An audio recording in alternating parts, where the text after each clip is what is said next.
네, 반갑습니다. 저는 한국여성민우회에서 활동하는 김희영이라고 하고요. 저는 그 토론문을 중심으로 이제 읽도록 하겠습니다. 37페이지 보시면 되고요. 그 이상민 선생님께서 이제 주로 이제 통계, 이제 지금 성형 공화국이다, 한국이 성형 대국이다, 성형 여들의 천국이다, 뭐 이런 식의 얘기를 하는데, 저는 좀 가깝게, 그럼 여성들은 왜 성형을 하고, 성형 산업은 여성들에게 어떤 고통을 주며, 어떻게 지금 산업이 여성들의 성형 실천을 부추기고 있는지에 대한 얘기를 좀 해보도록 하겠습니다. 그 첫 번째 문단을 보시면, 저희 단체에서 이제 만든 책입니다. 뚱뚱해서 죄송합니까? 사실 죄송해야가 이제 가려져 있죠. 죄송해야 합니까? 예, 줄임말입니다. 거기서 저희가 그 성형 광고 모니터링을 했었어요. 2011년도에 모니터링을 했었는데, 그때 대학생인 이제 친구가 얘기했던 내용입니다. 이제 주걱턱, 뭐, 광대뼈, 작은 눈, 작은 가슴, 다크서클, 팔다리, 통통한 팔다리, 모두 바꿔주겠다고 한다. 성형 광고가. 이걸 보고 누군가는 수술을 결심할 거고, 누군가는 혐오를 키울 것이며, 누군가는 이 잣대로 사람들에게 외모로 평가하고 있을 거다. 성형 광고 속에서 상처받을 사람들이 떠올랐다. 뭐 이런 얘기를 하기도 했었는데요. 작년 민우회에서는 이제 책을 발간했습니다. 그 성형 다이어트를 경험한 24명의 뭐 전신 성형한 여성도 있었고, 다이어트 시술 받은 여성도 있고, 다양한 여성들이 있었는데, 그 여성들을 인터뷰한 책인데요. 사실 언젠가부터 성형과 다이어트에 대한 얘기가, 우리도 체감하겠지만 굉장히 일상을 파고들고 있습니다. 한때는 뭐 연예인들이나 특별한 범주의 사람들만의 문제라고 여겨졌지만, 이제는 사실은 누구나 한 번쯤 고민해 볼 법한 이슈가 되었음을 체감하는 게 이제 어렵지 않으실 것입니다. 어제도 저도 이제 살 빼고 성형하고 싶다. 뭐 지하철에서 듣고, 버스에서 듣고, 횡단보도에서 듣고, 굉장히 체감도 높게 듣고 있습니다. 이렇게 이제 성형이 일상화된 한국 사회에서 그 외모 관리를 적극적으로 실천하는 여성들은 또 한편으로 외모지상주의를 조장하는 집단으로 욕을 먹기도 합니다.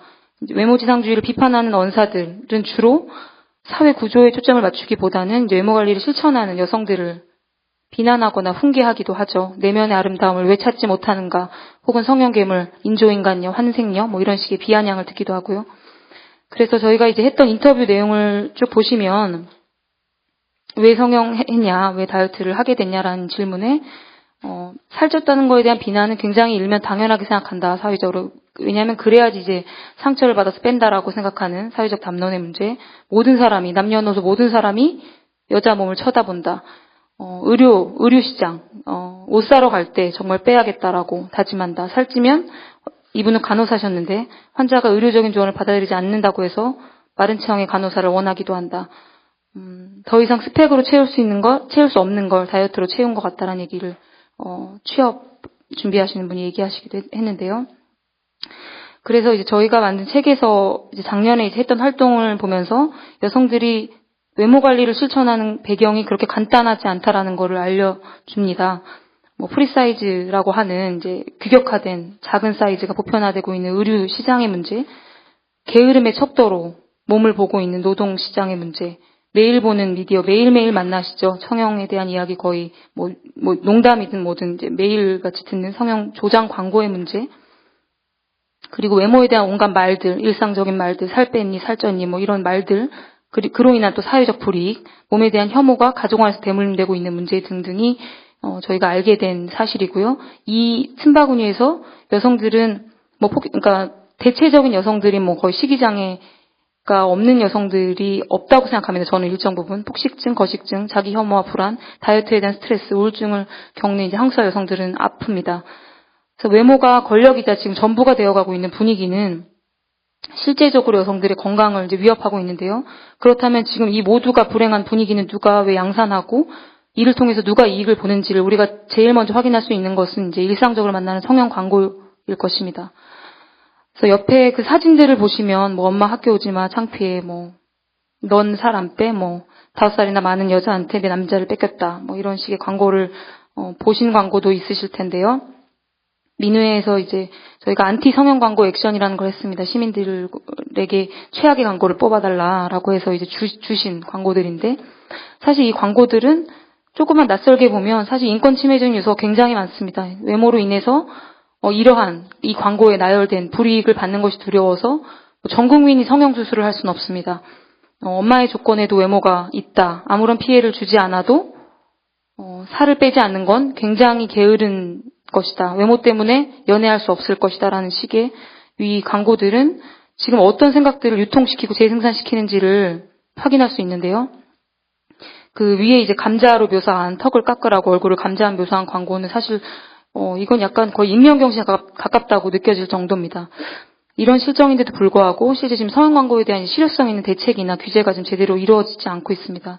그 얼마 전 보도로 보셨겠고 이제 성형외과 의사회에서도 이제 발표를 한 바 있는데 강남의 모 이제 산부인과 성형외과에서 수술을 받다가 이제 뇌사 상태에 빠져서 지금까지도 아마 뇌사 상태일 텐데 여고생 사례를 보셨을 겁니다. 그 피해자는 거의 2개월이란 시간 동안 성형외과에서 방치를 했고 부모랑 이제 친구들이 올라와서 집회를 하자 이제 그때서야 병원비를 지불하는 정도의 조치를 취했었는데 사실 이 병원에서 이제 민우회로 연락도 왔습니다. 민우회에서 원하는 걸 하겠다. 그래서 저희는 피해자가 원하는 걸 해라. 왜 여성단체에서 원하는 걸 하느냐라는 얘기를 하기도 했는데 그래서 그 사건이 보도된 다음 날도 이제 지나가는데 신사역에서 그 광고에 대한 광고가 나오더라고요. 뭐 신사역인데 그 성형외과 가까이에 있다라는 광고가 나오는 걸 보면서 지금 최소한 이런 좀 뇌사 상태에 지금 빠진 사건이 있는 논란이 있는 병원에 대한 광고가 아무런 제재 없이 지금 대중교통, 공공시설이라고 하는 대중교통에 게재되는 것은 문제가 있고 이 병원이 계속 운영이 되는 한 또 피해가 발생될 수 있다라는 것을 예상을 안 할 수가 없죠. 그래서 민우에서는 메트로와 지하철과 이제 서울시에 광고 게재를 중단하는 것과 서울시의 경우에는 이런 성형외과 난립의 문제, 부작용 고지 미비로 인한 문제들에 대한 대책을 마련하라, 조례를 만들든지 마련하라라는 요구서를, 공개 요구서를 제출을 한 바도 있는데요. 그래서 결국은 이제 메트로랑 서울시가 광고를 내렸습니다. 광고를 내렸고,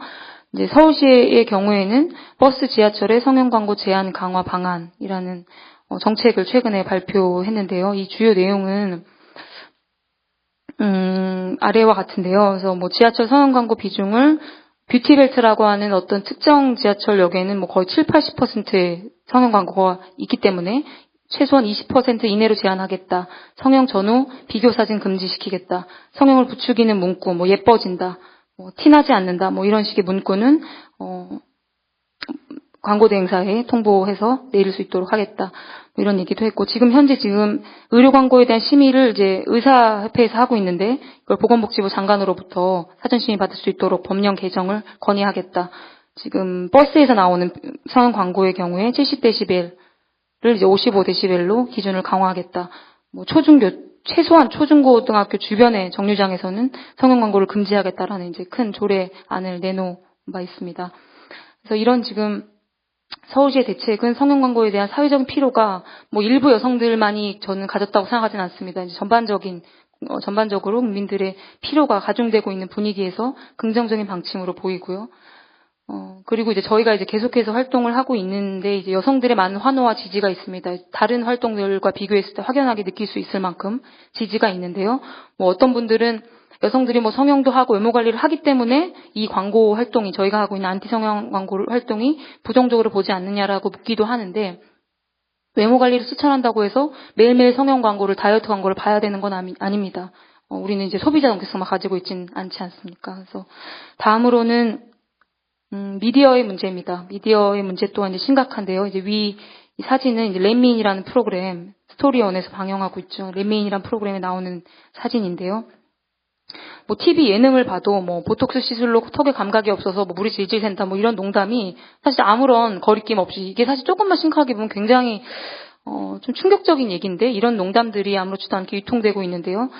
이를 넘어서 그 렛미인이라는 프로그램에서는 뭐 지원자들의 인생을 바꿔주는 메이크오버 쇼라는 타이틀로 현재 방영을 하고 있고 시즌 4가 방영이 예정돼 있고 시즌 3을 보면 1회부터 15회까지 등장한 19명의 출연자 중에 14명이 양악수술을 했습니다. 꼭 턱에 문제가 있지 않아도 수술을 했고 그래서 불필요한 전신 성형을 부추긴다라는 비판도 일부 받고 있는데요.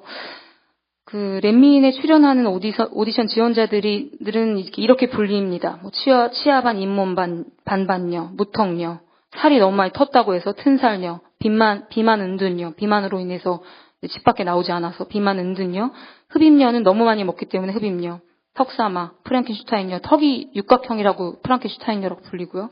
가슴 4개녀, 가슴이랑 팔뚝이랑 살이 너무 많아서 흡사 가슴이 4개로 보인다고 해서 가슴 4개녀라고 불리기도 하고요.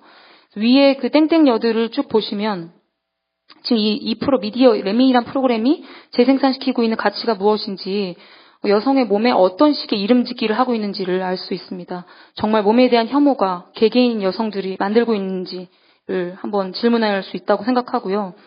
그 렛미 시즌4 홈페이지 보시면 이제 게시판에 그러니까 내가 왜 성형을 받아야 되는지에 대한 사연들이 쭉 있는데 거의 1000여 건이 되는 여성들이, 남성들도 굉장히 많습니다. 올린 사연을 보면 뭐 교통사고 나서 죽고 싶다, 삶에 의욕이 없다, 자살하고 싶다, 내일 자살할 거다, 수술 안 시켜주면 여자가 되고 싶다, 친척 모이는데 가고 싶다, 웃고 싶다, 다시 태어나고 싶다, 뭐 평범해지고 싶다, 뭐 이 등등의 얘기들을 이제 쭉 그 게시판은 제목을 보면 알 수 있는데요.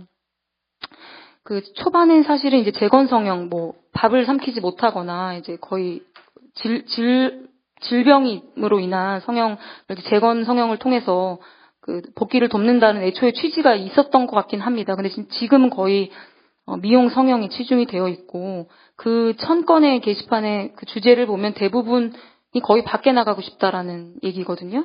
그거는 지금 외모로 인한 불편함의 문제가 이제 사회적 시선과 관련이 되어 있다는 걸 알 수 있고, 외모로 인해서 이렇게 고통받는 사람이 많다는 거는 지금 그러니까 한국 사회에서 무엇이 더 선행되어야 하는지를 보여준다고 생각을 합니다. 오히려 아까 말씀드렸다시피 모든 사람이 성형할 수 없기 때문에 사회적 비용을 최소화하고 손쉽게 해결할 수 있는 거는 외모를 고치는 게 아니라 외모로 인한 차별과 혐오가 없는 사회로의 이행은 충분히 유추할 수 있다고 생각을 합니다.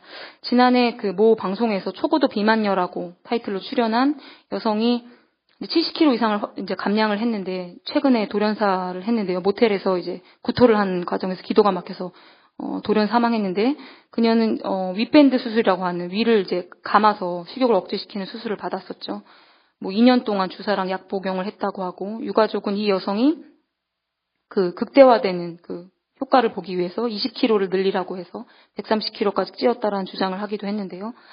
방송이라는 매체가 성형수술을 무료로 해주는 게 어떤 시각적 극적인 효과로 시청률을 노리는지를 보여주는 사건이라고 생각합니다.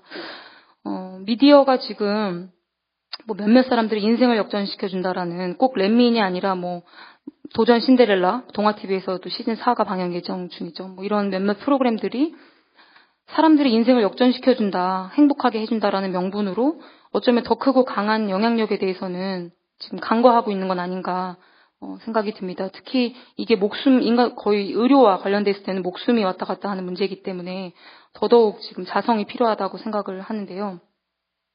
마치 모든 불행의 시작이 외모였고 그것만 해결되면 행복해질 수 있다라는 호도를 하고 있습니다. 그래서 이제 마지막으로 저희는 이제 사실 아까 이상 선생님도 말씀하셨지만 의료법 56조에 의한 의료 광고 금지 내용을 보면 치료 효과를 보장하는 소비자를 현혹할 우려가 있는 광고, 부작용의 어떤 중요 정보를 누락하는 광고, 객관적으로 근거가 없는 내용을 포괄하는 광고 등등이 사실 위법입니다. 근데 지금 대부분의 성형 광고를 보시면 이 항목들이랑 거의 위법이라고 해도 과언이 아닌데요. 그리고 뭐 성차별적인 광고를 외모가 거의 전부다, 인생이 전부다라는 식의 광고를 보는 것도 어렵지 않습니다. 그리고 지금 아까 말씀드렸다시피 의료 광고가 지금 의사협회에서 판단하고 있는 시스템은 저는 사실 도저히 이해가 되지 않고요. 광고의 공익성을 판단하는 거는 그 광고와 철저하게 이해관계가 분리된 집단에서 이행이 돼야지 공공성이 확보된다고 생각을 하고요. 그리고 이제 이번에도 이제 법이 발의가 될 예정이라고 알고 있는데 성형 광고의 경우에는 경쟁이라는 속성이 내재되어 있다고 생각해요. 그래서 이 성형 광고에 대해서는 다른 법을 제정해서 이 문제를 해결해야 한다고 생각을 하고요. 2012년도 영국에서 이제 성형외과 의사들이 오히려 성형 광고를 금지해야 된다라고 금지를 촉구하기도 했습니다. 그 의사회에서도 최근에 했지만 자성의 목소리와 대책이 필요할 거라고 보고요. 미디어도 마찬가지로 왜곡된 정보를 전달하는 프로그램의 경우 폐지를 하거나 일상적으로는 성형 언급을 낮출 수 있는 방안이 요구됩니다. 우선은 저희는 이제 성형공화국이라는 어떤 국가적인 오명이다, 이게 국가적인 불명예다라는 측면만으로 이 문제에 접근하는 굉장히 곤란하다고 생각합니다. 국민 건강을 책임져야 되고 일면 그것에 대한 의무가 있는 정부가 오히려 이거를 부추겼던 것이 있기 때문에 그 역할 방기로 인해서 심화된 문제인 만큼 이 문제에 대한 책임을 통감하고 해결하기 위한 노력이 필요할 거라고 생각합니다. 예, 여기까지 하겠습니다. 네, 감사합니다. 거의 발제자 수준의 지정 토론인데 초기에 양해했던 것처럼 조금 충분히 말씀하실 기회를 드린다는 측면에서 진행을 하고 있는데요. 가능하면 상호 토론 시간을 조금 더 많이 확보하기 위해서 조금 더 축약해 주시면 감사할 것 같습니다. 두 번째는 환자단체 연합회 안상호 정책이사께 지정 토론을 먼저 듣도록 하겠습니다. 네, 안녕하세요. 환자단체 연합회 안상호입니다. 저희 환자단체 연합회에서 성형 피해자들과 이제 상담을 하다 보면 다른 의료사고 피해자들과 다르게 이제 성형 피해자들은 이제 굉장히 억울해 하시면서도 스스로 당당하게 나서지 못하는 것을 많이 느끼게 되는데요. 일반적인 이제 질환을 앓던 분들은 더 이상 같은 의사에게 치료를 받을 일이 없다거나 이제 받지 않겠다라고 하면 굉장히 앞에 당당하게 나서서 원하는 것을 다 요구하고 불만을 얘기하게 되는데 성형수술 피해자분들은 같은 의사에게 다시 치료를 받지 않겠다라고 하더라도 밖에 이렇게 공개적으로 나와서 피해 사실을 호소하기를 꺼려 하시는데 그분들의 말씀을 들어보면 이제 공통된 얘기가 있는데 나는 전부 모두에게 버림을 받았다라는 것입니다. 성형수술 피해자들은 보통 4번 버림받았다라고 말을 하는데요. 자기가 믿고 이제 수술을 받았던 의사한테도 버림을 받고 가족에게도 버림받고 사회에서도 버림받고 국가에게도 버림을 받았다고 합니다. 본인이 더 예뻐지기 위해 선택한 수술이고 이 수술을 받다가 그렇게 된 게 아니냐는 인식 때문에 가족들에게조차 위로와 동정을 받기 어렵고 성형 시술이나 수술은 비급여이기 때문에 정부 역시 부작용 등에 전혀 관심을 두지 않기 때문이라고 합니다. 성형으로 인해 부작용이 생긴 피해자들은 평생 통증을 줄이는 이제 진통제 같은 약으로 견디거나 대인 기피증과 우울증으로 사람들의 시선을 피해 집에 갇혀서 살아가게 됩니다.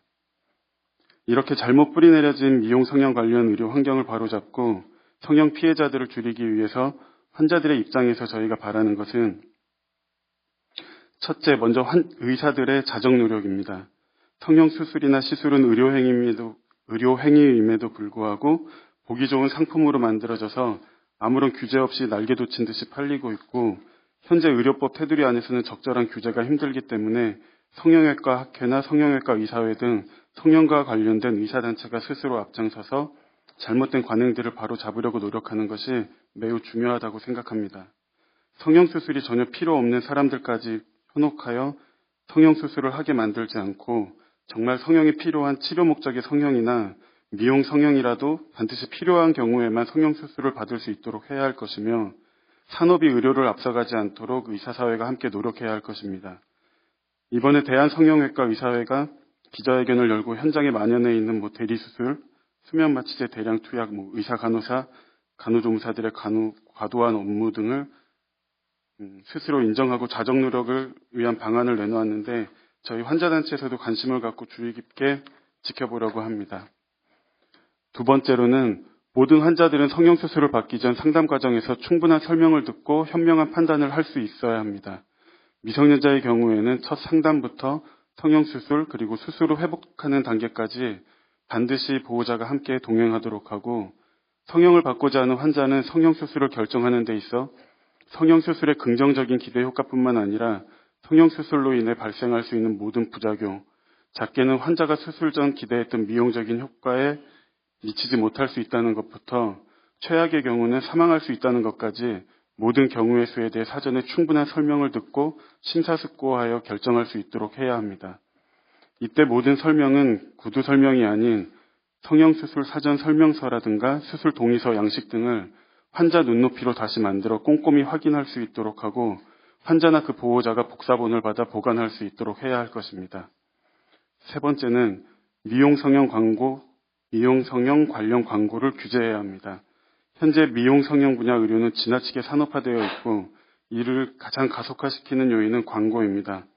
무분별한 광고의 허용은 지나친 경쟁으로 이어지게 되고 지나친 경쟁은 가격 덤핑 또는 지나친 광고비 지출로 인해 병원이나 의원의 무리한 운영으로 이어질 수밖에 없고 그로 인한 의료 서비스의 질과 관리의 저하 및 필요 이상의 과다한 성형으로 이어지게 되므로 치료 목적의 성형 광고가 아닌 미용 목적의 성형 광고는 반드시 규제가 필요하다고 생각합니다.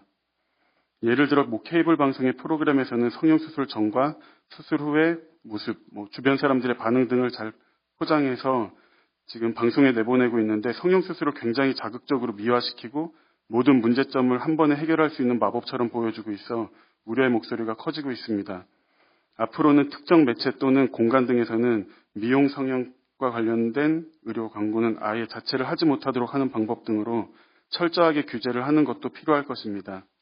이외에도 환자가 병원에 가서 코디네이터가 아닌 의사와 충분한 상담을 하고 설명을 들을 수 있도록 해야 하며 수술하는 의사가 성형외과 전문의인지 쉽게 확인할 수 있어야 하고 성형수술을 할 때 안전한 마취 상태를 유지하기 위해 마취는 반드시 마취과 의사가 하도록 하고 수술을 모두 마칠 때까지 병원 안에 상주하도록 해야 하며 환자들이 안전하게 수술을 받을 수 있도록 필요한 모든 의료 장비를 충분히 구비하고 응급 상황 시 상병원으로 빠르게 이송할 수 있도록 체계를 잘 갖추어야 할 것입니다. 이상입니다. 네, 감사합니다. 거의 유일하게 이제까지 해주신 토론 약간 짧고 굵게 해주신 것 같습니다. 그 다음은 그동안 언론에서 굉장히 활발하게 성형에 대해서 집중 보도해주신 그 KBS 범기영 기자님께서 지정 토론 해주시겠습니다. 네, 반갑습니다. KBS 범기영입니다. 토론회에 항상 취재를 하러 왔었는데요. 낯서네요, 지금. 한국의 의료가 이미 고도로 영리화되어 있습니다. 공공의료가 차지하는 비중이 70%도 안 되니까요. 이런 구조에서 의료인들에게 어떤 걸 요구할 수 있을까가 고민이었습니다. 특히 성형은 더하죠. 건강보험 구조 안에도 대부분 포함되지 않은 형태로 진행되고 있기 때문에 취재 과정에서 여러 고민들이 많았고 의료인의 양심에만 맡겨야 하는가 과연 사회가 어디까지 책임져야 하는가 이런 부분에 대한 고민들이 참 많았습니다. 저희가 지난주 월요일부터 목요일까지 4차례에 걸쳐서 9시 뉴스에서 방송을 했고 반응이 뜨거웠습니다. KBS 뉴스가 일반적으로 네이버에서 잘 팔리는 뉴스가 아니에요. 별로 재미가 없죠. 그냥 하나만 한 이야기들을 많이 하기 때문에 성형 관련 보도는 굉장히 뜨거웠습니다. 아마 제가 10년 넘게 지금 기자 생활을 하고 있는데 가장 많이 댓글이 달린 제 개인적으로는 그런 뉴스였습니다. 지난주 일요일에 것들을 모아서 한 2분 정도 분량으로 짧게 편집한 뉴스가 일요일 아침에 아무도 안 보시겠지만 일요일 뉴스타임이라는 뉴스가 있어요. 일요일 아침 8시에 뉴스 안 보시죠? 2분짜리로 편집한 영상이 있습니다. 일단 그걸 보시고 핵심이 담겨 있으니 그 내용 중심으로 다시 한번 좀 말씀드리겠습니다.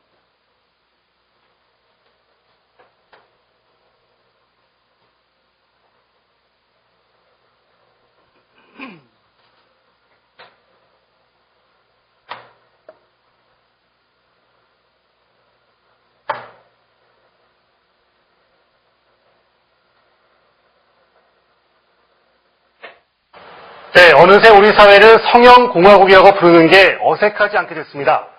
그래서일까요? 일부 성형외과의 수술 행태는 병원이 아닌 공장의 생산 라인을 연상케 할 정도입니다. 성형공화국의 그늘, 범기영 기자가 취재했습니다. 소문만 무성하던 대리수술이 문서로 확인됐습니다. KBS가 확보한 성형외과 근로계약서에는 실제 수술한 의사와 상담만 한 의사가 성과급을 얼마씩 나눠 가질지까지 명시되어 있습니다. 의사들은 수술법을 선택할 권리조차 없었습니다. 상담실장 결정을 따라야 했고 지키지 않으면 징계를 받았습니다. 다른 사람들은 열심히 수술을 하고 일을 하고 있는데 저 혼자만 앉아서 놀게 되는 거죠. 그걸 한 1, 2주 정도 생활을 하게 되면 또 따를 수밖에 없죠. 수술도 통제당했습니다. 코와 이마는 30분씩, 지방주입은 15분 이내로 정하는 등 수술 시간도 정해두었습니다. 수술실에서는 매번 타이머로 수술 시간을 재고 병원장이 확인했습니다. 의사들은 늘 쫓겼습니다. 하루 6시간이면 이제 다음 수술에 진행이가 밀려있고 앞에서 수술이 지릅니다. 사각을 딱 떼고 목표가 뒤틀어지는 의사들은 수술 중인 환자를 방치해두고 다음 환자를 상담했습니다. 환자가 깨어나지 않도록 마취제도 많이 투약할 수밖에 없습니다. 성형외과는 소속 의사 면허를 대여해 병원을 개설하며 가지를 뻗어나갔습니다. 근로계약서에 면허 비용과 소득세를 병원이 부담한다는 등 구체적인 조건까지 명시했습니다. 면허 대여 목적이 프로포폴 같은 마취제를 대량으로 확보하기 위해서라는 주장까지 나왔습니다. 대량의 수면 마취제를 유통하기 위해서는 의사 면허를 대여하여 의료기관을 계속해서 개설하고 이러한 불법 행위를 감추기 위해서 면허 대여자를 바꿔가면서 성형외과 의사회는 불법 사실이 확실한 병원들은 검찰에 고발하겠다고 밝혔습니다. 보건복지부도 의사회 조사 내용을 검토한 뒤 불법 행위자에 대해서는 행정조치를 취하겠다고 밝혔습니다. KBS 뉴스 범기영입니다. 저희가 취재를 시작하게 된 건 한 3주쯤 전이었습니다. 취재가 한 2주 넘게 진행됐는데요. 시작은 성형외과 의사들이 주로 이용하는 인터넷 사이트 게시판에 올라온 문서였습니다. 이게 지금 갖고 왔는데요. 언론 보도에도 인용이 됐습니다만 근로계약서가 게시판에 올라왔고 취재 과정에서 근로계약서를 한 편 더 입수를 했고 특정 성형외과 원장이 소속 의사들에게 보낸 지시사항 문서도 확보했습니다. 이 내용을 보면서 사실 믿을 수가 없었어요. 그러니까 이게 과연 힘들게 공부 잘하시는 분들이 가시잖아요. 의대. 힘들게 학부를 졸업하고 수련 과정을 거치고 전문의 자격을 딴 분들이 왜 이런 계약서에 서명을 하고 왜 이런 지시에 따라야 하는지를 잘 모르겠다는 생각이 가장 많이 들었습니다. 문제점들을 간단하게 발제문에 있는 내용들을 중심으로 간단하게 정리하겠습니다. 먼저 대리수술입니다. 계약서에 아까도 보셨지만 명시되어 있습니다. 집도의로 알고 실제로 집도까지 하면 성과급을 5% 받고요. 고객이 이 의사를 범기영을 집도의로 알고 있는데 다른 의사가 실제로 집도한 경우 이때는 3%, 다른 의사가 수술하는 걸로 알고 있는데 실제로 수술은 제가 하면 2%를 받습니다. 수술을 한 의사가 더 적게 받죠. 고객이 상담한 의사가 스타라서 그렇습니다. 고참 의사이기 때문에 고참 스타한테 또 조금 더 주고 실제로 수술한 섀도우 닥터, 대리 의사는 돈을 더 적게 받는 구조입니다. 이게 문서로 확인됐다는 게 의미가 있습니다. 소문은 무성했지만 구체적인 계약서로 돈을 얼마씩 나눌지까지를 명시해서 조직적으로 대리 수술을 했다. 이것이 확인됐다는 점이 이번 보도의 의미라고 볼 수 있습니다. 의사는 이렇게 얘기합니다. 집도하는 것처럼 연기하시는 건가요? 이렇게 질문을 했더니 연기라고 할 수도 있겠습니다. 물론 수면 마취제를 더 쓰는 부작용이 있을 수 있습니다. 환자가 깨어났는데 그 선생님이 아니면 따지겠죠. 더 재워야 하는 겁니다. 두 번째는 수술 중에 환자를 방치하는 사례들입니다. 아마 가장 심각하게 의료 소비자들은 느낄 케이스인 것 같은데요. 의사들이 이렇게 얘기합니다. 한 명 수술하는 중에도 상담을 여러 차례 하는 경우가 있었다. 제가 다시 묻습니다. 마취제 투여량이 늘 수밖에 없겠다 했더니 그렇죠. 당연히 환자가 알지 못하게 해야 되기 때문에. 요는 이렇습니다. 마취 상태로 수술 중에 환자를 그냥 두고 의사는 나와서 다음 환자를 상담을 합니다. 이럴 수밖에 없는 게 병원장이 실적을 체크를 합니다. 그리고 매월 말이 되면 소속 의사들 전원에게 범기영 의사는 상담 300건, 실제 수술 성사율은 75%, 박영진 선생님은 상담을 30건밖에 안 하셨고 수술은 다행히 27건, 이런 식으로 매 월마다 고지를 하죠. 쫓길 수밖에 없습니다. 병원장 지시사항 문건에는 이런 대목도 있습니다.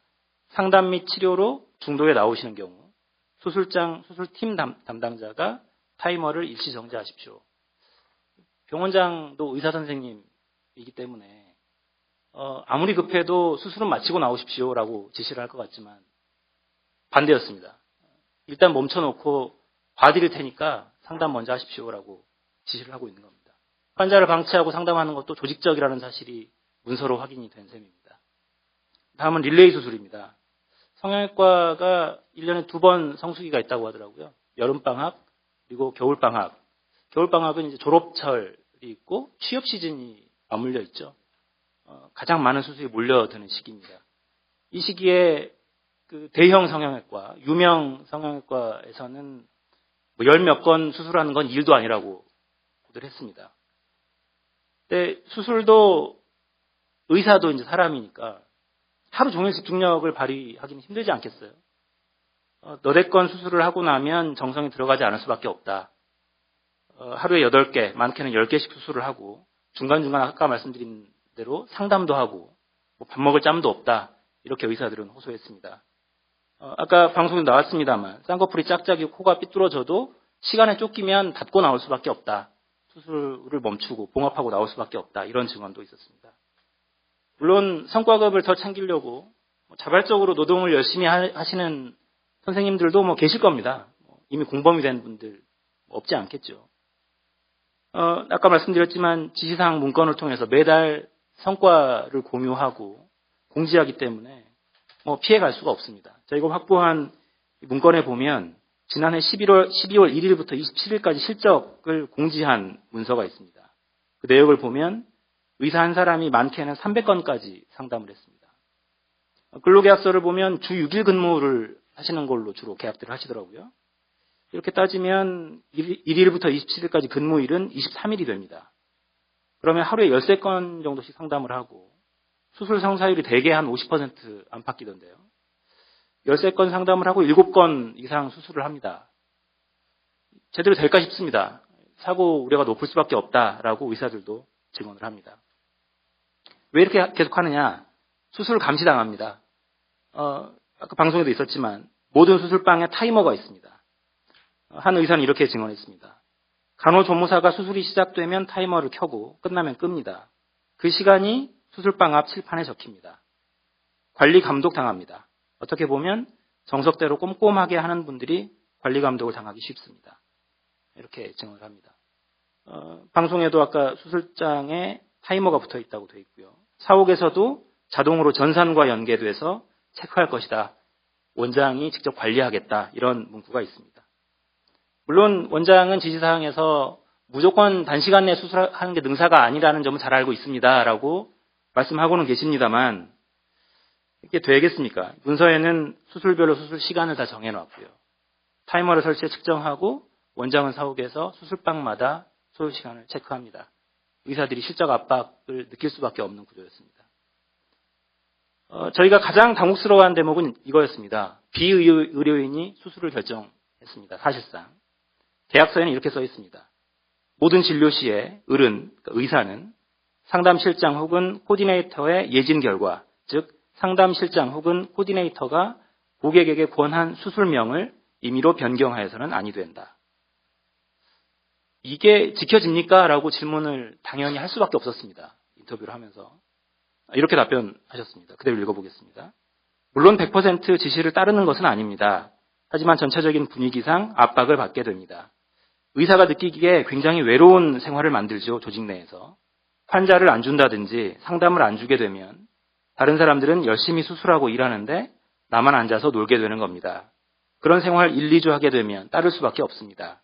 병원을 나가든지 따르든지 둘 중 하나인데 나가게 되면 계약서에 있듯이 위약금을 물어야 한다고 돼 있거든요. 그러면 따를 수밖에 없죠. 계약서에는 어떤 사유로든 계약기간이 종료되기 전에 병원에서 나가게 되면 1억 원 이상을 반드시 갑에게 물어줘야 한다고 돼 있습니다. 이해할 수 없는 계약서인데 의사들은 거기에 서명을 했습니다. 다음으로 면허 대여입니다. 이 부분이 실정법에는 가장 크게 문제가 되는 부분이 아닌가 싶던데요. 현행 의료법은 의료인 한 사람, 그러니까 의료인 면허를 가진 사람 한 사람이 병원을 한 곳씩만 열도록 엄격하게 제한을 하고 있습니다. 하지만 영리화된, 고도로 상업화된 이 병원들은 무한 증식 시도합니다. 어디 지점 열고 싶어 하죠. 근로계약서 조항이 이렇게 되어 있습니다. 갑이 운영하는 병원이 한 곳이 아니라 다수인 관계로 을은 근무 지점을 선택하거나 변경을 요청할 수 없다. 이렇게 되어 있습니다. 이런 조항도 있습니다. 명의신탁은 상호 합의하에 진행한다. 명의신탁에 발생하는 모든 비용은 갑 병원이 부담한다. 명의신탁으로 인하여 을에게 부과되는 소득세 부담은 병원이 부담하고 소득세 부담은 본 계약 해지 이후에도 유효하다.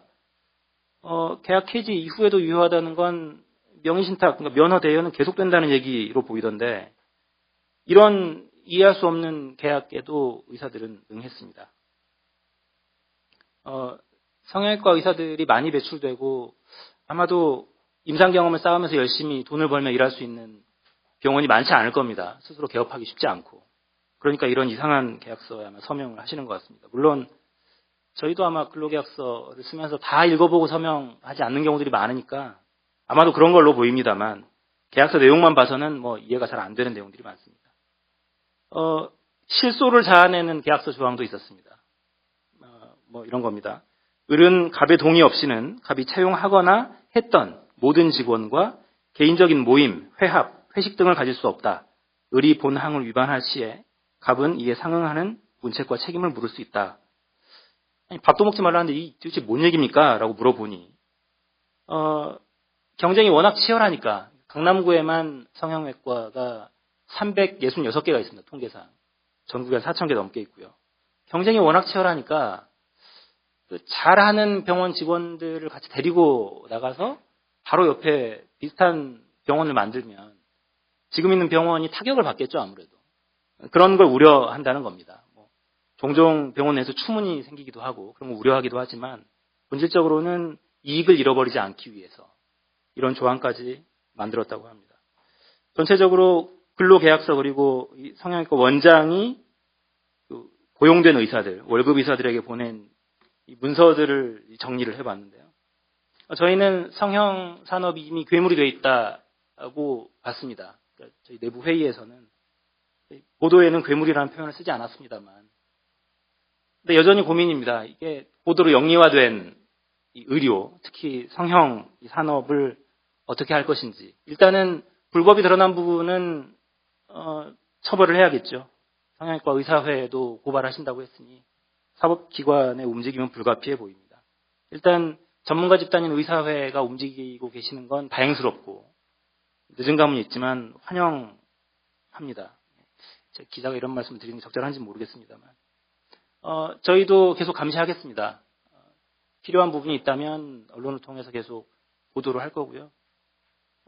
이제 어쩌면 첫 발을 너무 늦게 뗀 걸지도 모르겠습니다. 오늘 토론도 한 발 더 나갈 수 있는 계기가 됐으면 좋겠습니다. 감사합니다. 예, 감사합니다. 범경 기자님 지정 토론해 주신 것처럼 그동안 의료계, 그 다음에 성형외과 주변에 소문만 무성하던 것들이 말이 아닌 문서로 아마 확인되는 그런 전기가 있었던 것 같습니다. 다음은 한국의료분쟁조정중재원의 구홍모 선임조사관께서 지정 토론해 주시겠습니다. 아, 그래요? 네. 아, 그렇죠. 박영진 이사님. 예, 대한성형외과 의사의 윤리이사 박영진 이사님께서 지정 토론 먼저 해주시겠습니다. 제가 순서를 잠깐 잘못 봤네요. 예. 안녕하십니까. 성형외과 의사의 윤리이사 박영진입니다. 일단 먼저 다시 한번 국민 여러분께 죄송하다는 말씀드립니다. 이 성형외과 전문의 단체인 이 의사회에서 의사회 한 관계자로서 참 이런 소위 일종의 사망사고, 이런 의료사고를 미연에 막지 못한 이런 점은 저희들도 다시 한번 사과 두 번, 세 번 드려도 부족함이 없다고 지금 그렇게 국민 여러분께 미안하다고 생각합니다. 또 그러기 때문에 이 자리가 마련된 걸로 생각하고 또 아울러 오늘 여러분들이 이렇게 참석해 주셨지만은 여성민우회에 또 한번 감사는 드립니다. 그거는 제가 조금 이따가 말씀을 드리고 지금 이제 자료집 위주로 제가 설명을 드릴 텐데 사실 현장에서 일어났던 일들이라 여러분들이 아마 훨씬 더 생동감 있고 받아들이기가 훨씬 쉬운 이야기들이 많을 겁니다.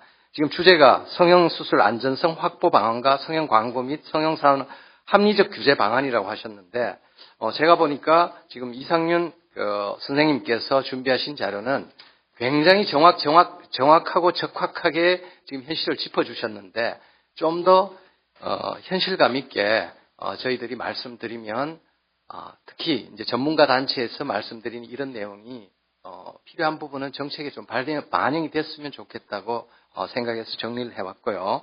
일단은 뭐 자료집에서 요 앞에 자료집보다는 사실은 별첨이 더 중요한 내용들이 많아서 자료집에는 자료집을 간단하게 제목 위주로 읽고 넘어가겠습니다. 우리가 성형수술 안전성 확보를 위해서 저희 성형외과 의사회 및 성형외과 학회에서도 항상 그 성형수술이 상품이 아니라고 그렇게 뭐 울부짖듯이 주장하고 있습니다. 의료의 일부지 너무 상품화되어 가다면 문제가 된다.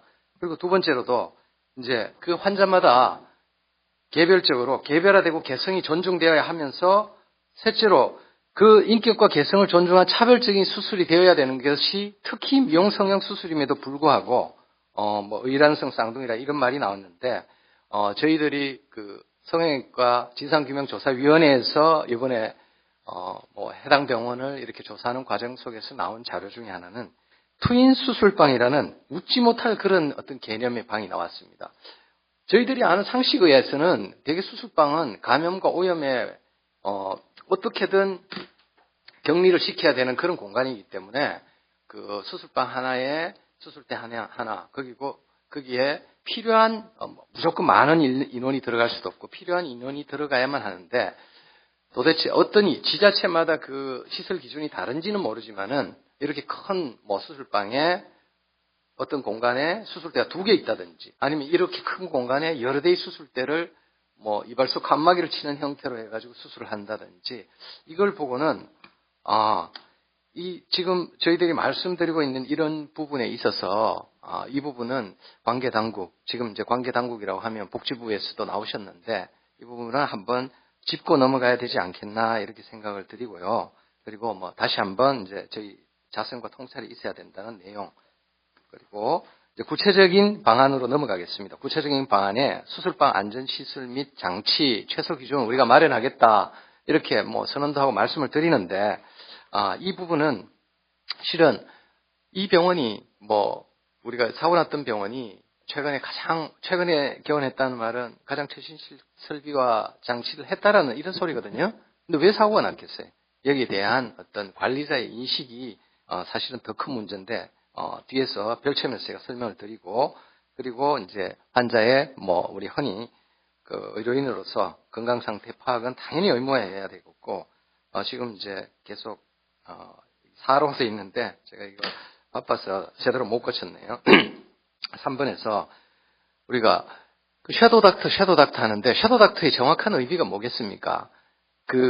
우리 대학병원에서 교수님들이 그냥 수술하시면서 옆에 레지던트 도와주는 거 그걸 섀도우 닥터를 하지 않습니다. 교육 목적이기 때문에 섀도우 닥터를 안 하는 게 아니고 물론 약관에도 있고 동의시도 돼 있겠지만은 그것보다는 우리가 섀도우 닥터라고 하는 거는 제가 수술할 것처럼 환자한테 이야기를 해놓고 우리 여기 범기영 기자님이 이제 뭐 비교 의료인이 이렇게 수술을 한다든지 이러한 환자 기망하는 행위를 섀도우 닥터라고 하는 거지. 우리가 상담은 잘 못하지만 수술 잘하시는 분이 있단 말입니다. 이런 경우에 그분을 이분이 수술 잘한다고 이야기할 수도 있고 또 수술의 특성상 팀으로 들어가야 되는 수술도 사실은 있습니다. 물리적으로 하루 종일 우리가 손가락을 잘려진 수술을 예전에 24시간 수술했다는 이런 얘기가 과연 의사 선생님 혼자 24시간 했다고 생각하십니까?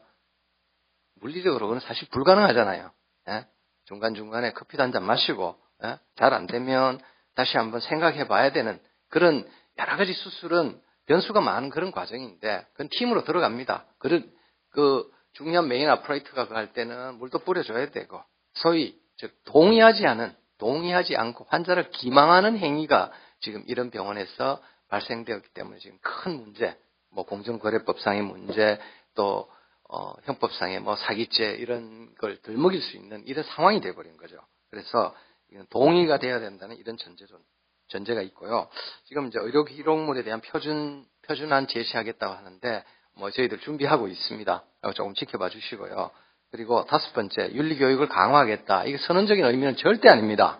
이게 윤리교육이라는 거는 그냥 우리 환자를 뭐 히포크라테스 선수와 같은 그 정도의 윤리 교육을 강화하겠다는 의미가 아니고요. 구체적으로 우리 지금 이와 유사한 사건을 재발하기 위해서 필요한 윤리 교육을 실제로 지금 이제 앞으로 배출될 성형외과 전문의 그리고 또 지금 현재 현업에서 프랙티스하고 있는 전문의들한테 서명을 받고 그런 서명을 받은 사람만이 할 수 있도록 지금 추진하겠습니다. 여기에 그 관계 당국 즉 복지부에서 또 나오셨으니까 이 부분도 다시 한번 저희들이 이러한 선언이나 이게 그냥 헛되이 되지 않게끔 조금 뭐 비약하자면 이제 비전문의들도 뭐 그 이 선생님께서 말씀하셨다시피 지금 성형수술을 할 수 있는데 이 의협 산하도 아니고 뭐 전혀 그 전문가 단체도 아닌데 전문가 단체인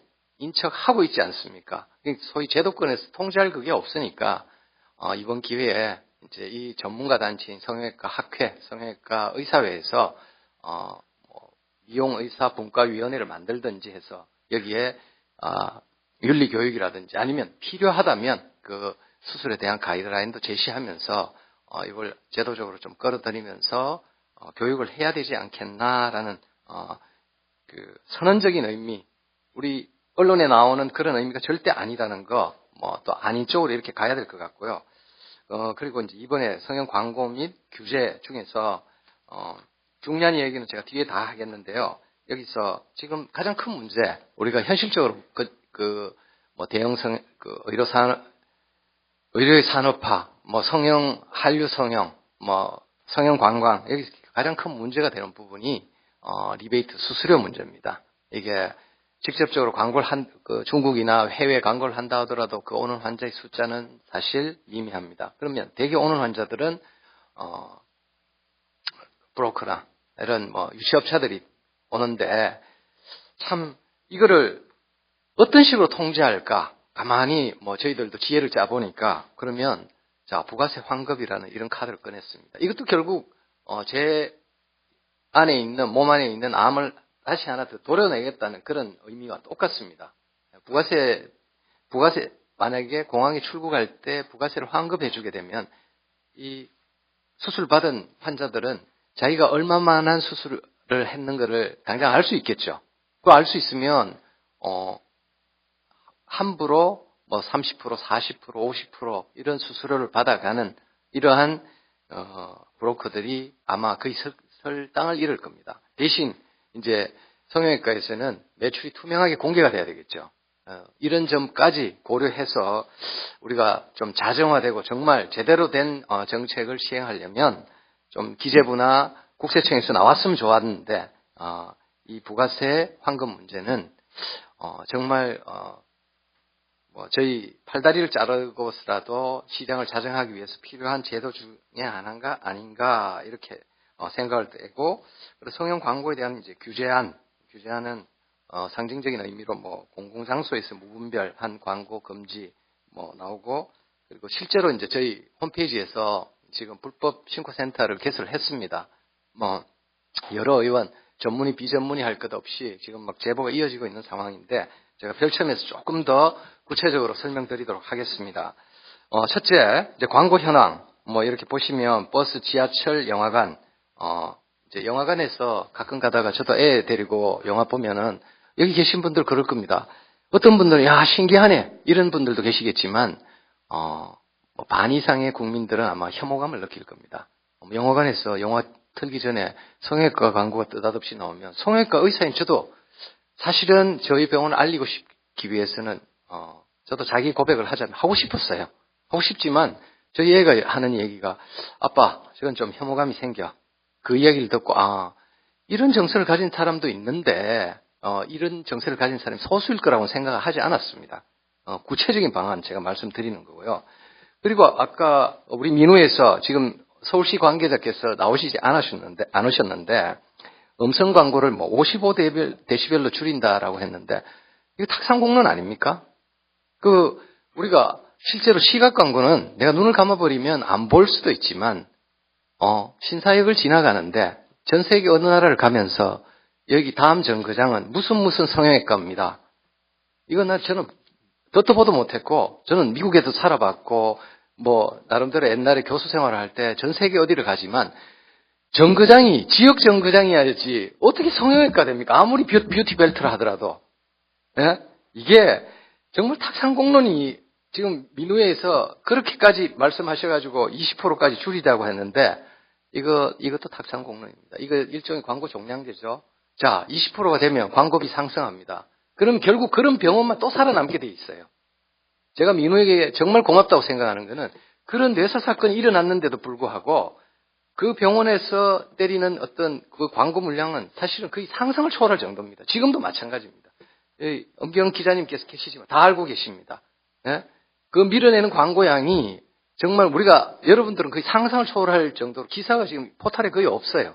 없을 정도인데 예? 이게 광고 종량제를 하게 되면은 20%만 하게 되자고 이야기했을 때는 정말 더 큰 재앙을 부를 수가 있습니다. 똑같은 제2의 사건을 다시금 만들자고 정부나 이런 기관에서 조장하고 있는 것밖에 제가 현장에서 일하는 사람으로서는 그렇게밖에 생각되지 않습니다. 정말 시민단체의 절실한 다시 한번 그런 노력을 제가 기대하고 말씀드리고 싶고요. 자, TV. 자, 성형 랜민 종류.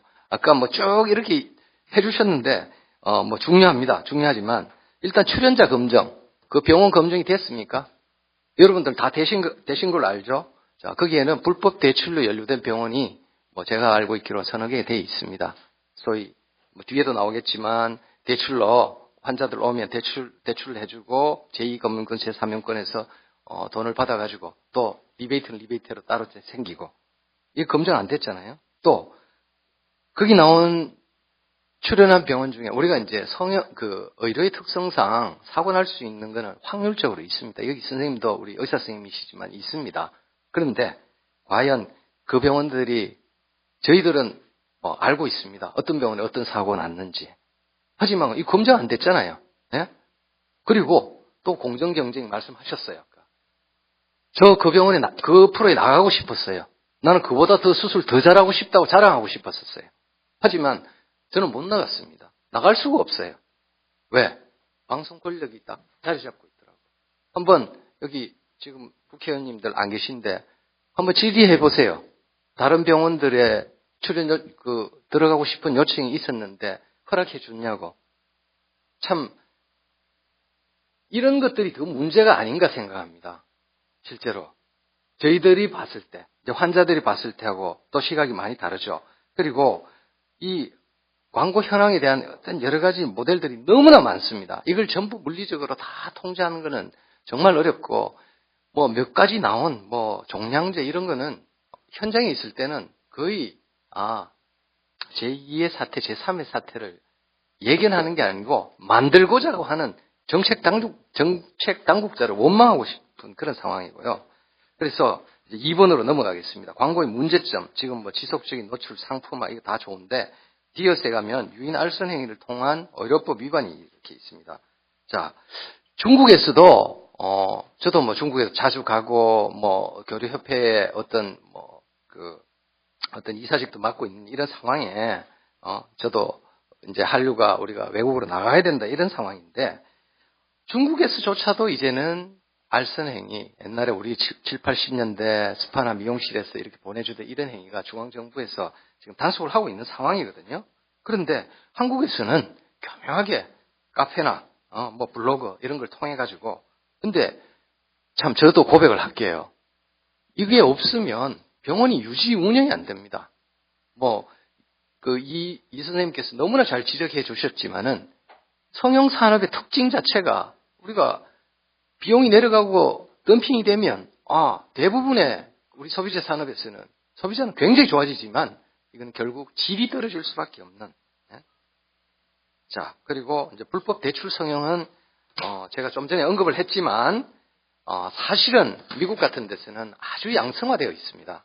내가 수술하고 싶은데 그래서 이거를 그냥 불법적으로 규정한다기보다는 요거는 한번 생각해 보시라고 제가 화두를 던지는 겁니다. 미국 같은 데서는 거의 선진국 같은 데서는 어떤 행위를 하고 싶을 때 돈이 부족하면 자기 크레딧에 따라서 그걸 할 수가 있거든요. 그래서 이걸 차라리 음성화해 가지고 그런 쪽으로 유도하지 말고 그냥 정확하게 저도 이 판단을 내리긴 힘들지만 차라리 양성화 방안도 한번 고려해 보자 하는 거고요. 그리고 이제 미엄에서 지금 이 선생님께서도 말씀하신 바와 같이 환자, 계속 이제 이 비급여의 성형외과 영역에 환자 집중되다 보니까 지금 너무 많은 의사 선생님들이 배출되다 보니까 우리가 의료의 특성이 소위 그 환자 유발이지 않습니까? 똑같습니다. 이런 부분이 있기 때문에 참 이게 의료보험 급여하고 밀접하게 관련돼 있는 부분이다. 그 부분의 논의는 제가 차치하고라도 일단은 제가 이제 정부 차원에서 말씀드리고 싶은 거는 제가 이거를 사실은 다른 국회의원 보좌관님한테도 한번 설명을 해드렸고 정부에도 제가 말씀을 드렸어요. 전문의 실명제라는 거. 지금 이제 우리가 나오는 의사의 한 90%가 다 전문의를 땁니다. 산부인과, 성형외과, 피부과 이런 식으로 나오는데 자, 제가 여기 설명을 이렇게 단순히 전문의 홍길동 뒤에 이제 별첨 한번 보겠습니다. 뒤에 별첨 3에 보시면 자, 이제 이 홈페이지에서 제가 다 캡처한 것들입니다. 이분은 뭐뭐뭐 원장님이신데 성형외과 전문의 의학 박사라고 되어 있습니다. 성형외과 전문의가 아닙니다. 근데 일단 기망을 했죠. 그리고 네 번째 이제 이 네트워크 병원이죠. 이것도 아마 불법적이고 한데 인력이나 여러 가지 때문에 아마 복지부나 이거는 단속하기는 힘들 겁니다. 하지만 전부 성형외과 전문의 인양 환자 기망하는 행위. 이거 누가 보더라도 다 성형외과 전문의 아닙니까? 무슨 성형외과 강남점 원장, 무슨 성형외과 인천점 원장이라고 하는데. 예? 자, 그 다음 페이지로 넘어가서 더 웃긴 거는 대한민국 국회에서 전문 의료인 부문 대상을 줬습니다. 무슨 성형외과. 이분 성형외과 전문의 아닙니다. 제가 이래서 목소리 높이려고 오늘 온 겁니다. 이게 왜 비전문의 문제가 이렇게 심각해지는지에 대해서는 먼저 이 선생님께서 일단 화두를 던지셨어요. 제가 조금 이따 그걸 다시 말씀드리고. 밑에도 이렇게 보시면 이제 김모 원장이십니다. 서울의대 저희 선배님이십니다. 근데 전문입니다. 도대체 이분이 무슨 과 전문인지 밑에 보면 미용외과, 미용성형학회, 국제미용성형학회 정회원 되어 있는데 일반인들이 보면 이거 성형외과 전문이겠습니까? 전문이 아니겠습니까? 이걸 전문이 아니라고 생각하는 일반인이 이상할 정도입니다.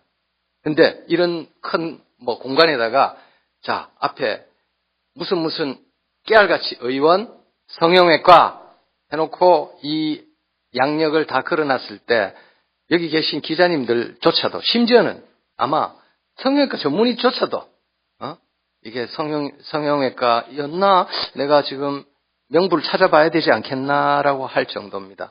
이게 우리나라 현재 미용성형 수술을 하는 우리 그 대한민국의 현실입니다. 그래서 제가 이제 제안하는 거는 전문의 실명제를 하자. 이거는 모든 게 다 포함됩니다. 원내, 인터넷, 심지어는 자 미국이나 저도 미국의 친구들한테 이 내용을 알아보려고 하기 위해서 한번 물어봤어요.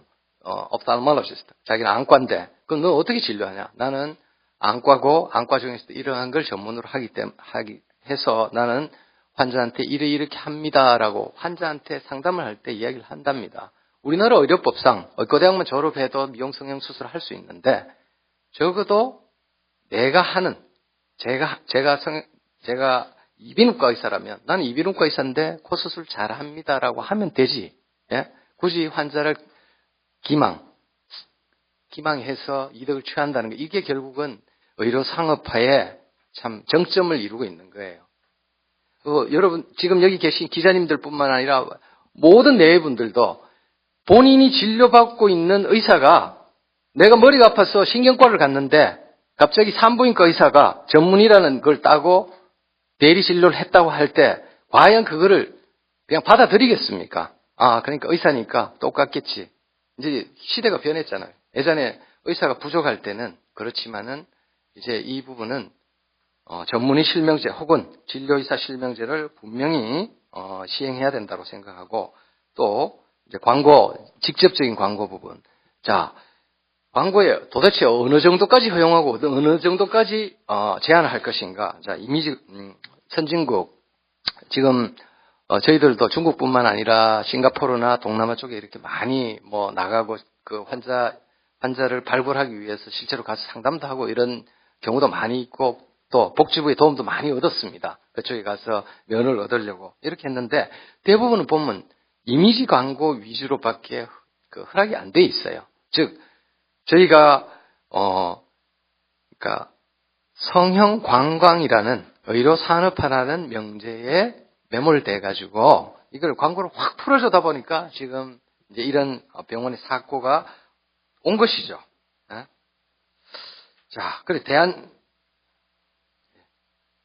대안으로는 이제 뭐 여러 가지 광고에도 삼진 아웃제 이런 걸 시행을 했으면 좋겠고 또 술 광고에 우리 연예 못 쓰듯이 저 성형외과 더 위험한 성형외과에서도 요걸 조금 자제해 줬으면 좋겠고 그다음에 이제 성형외과 사고에 대해서 간단하게 말씀드리고 그 토론을 끝낼게요. 이제 이 비전문의 문제가 굉장히 많음에도 불구하고 성형외과가 욕먹는 이유가 소위 이제 언론에 노출이 쉽게 되고 수익성을 원하는 광고 매체 때문에 그렇다고 우리가 판단되는데 지금 여기서도 언급된 바와 같이 환자의 권리장전이나 비고비와 안내는 보건소 등에서도 강제를 하면서 아까 말씀드렸던 그 성형외과 전문의 실명제, 의사 전문의 실명제는 아직 시행되고 있지 않다라는 거고 그리고 성형산업 안정성을 위한 제안으로서 이제 관리자의 의식이 굉장히 중요하다는 내용이고 마취과에서 아무리 상주한다고 해도 그 병원에서도 3명이나 있었지만 이런 사고 냈습니다. 그리고 상담 코디네이터 문제는 그냥 넘어가도록 하고요. 결국은 이제 해외 환자 유치에서 비업으로 가서 해외 환자 유치에서 가장 큰 문제 중에 하나가 이제 수수료 많이 주는 의사, 광고도 마찬가지. 명성 있고 이런 의사 선생님들한테는 지금 현재 환자가 없습니다. 광고 많이 하는 병원에 환자가 많습니다. 이거를 제도적으로 어떻게 고쳐야 되느냐. 질의 문제. 그리고 저희 성형외과 의사에서 제안합니다. 해외 진출에 정말 저희들은 적극적으로 지금 나서려고 생각하고 있습니다. 그런데 하나의 전제 조건은 검증된 전문의. 지금과 같이 징계를 받았거나 문제가 됐거나 아니면 문제를 일으킬 개연성이 있는 이런 의료인은 배제돼야 된다는 이런 원칙이 있습니다. 예, 제가 너무 시간을 길게 해서 죄송합니다. 감사합니다. 네, 감사합니다. 저희가 시작한 지 한 2시간 정도 지났어요. 지금 저희 주최 측과 협의하여 5분 휴식 시간을 갖고요. 이어서 지정 토론과 그다음에 상호 토론까지를 좀 진행을 하도록 하겠습니다. 왜냐하면 제가 보기에는 상호 토론이 훨씬 더 길고 뜨겁게 이어질 예정이라 이 타임에 한 번 쉬어줘야 아마 진행이 조금 더 순조로울 것 같습니다. 5분 뒤에 다시 이 자리에서 시작하도록 하겠습니다. 네.